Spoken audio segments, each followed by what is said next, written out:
Mas mababang presyo ng manok asahan sa ikalawang bahagi ng Agosto, ayon sa grupo ng poultry producers. Ayon sa United Broiler Raisers Association o UBRA, 137 pesos ang average farm gate price sa kada kilo ng manok ngayong buwan. Ayon sa UBRA, ang mataas na presyo ngayon posibleng dulot ng panahon at epekto rin ng oversupply ng mga manok noong nakarang taon. May mga poultry farmer daw kasi na nag-aalinlangan magbenta ngayong taon matapos malugi noong 2023.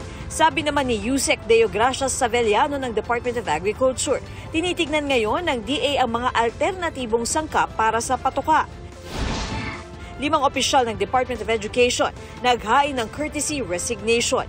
2 undersecretary at 3 assistant secretary ang nagbitiw, kabilang ang Chief of Staff na si Michael Powa.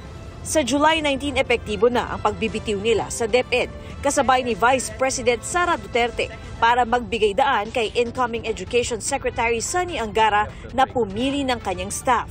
Hindi naman minasama ni Angara ang kanilang pagbibitiw.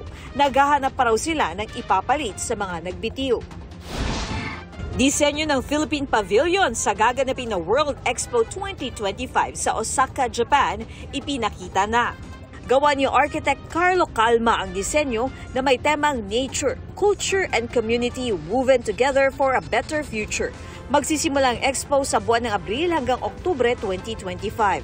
Ayon sa Tourism Promotions Board, ipinagmamalaki nilang sustainable ang disenyo. We are very excited because our pavilion will boast of 2 things. We are celebrating and bringing together are over 200 indigenous communities, textiles woven into the pavilion. There will be a live performance woven into the facade ng ating pavilion. Para sa GMA Integrated News, Katrina Son, ang inyong saksi.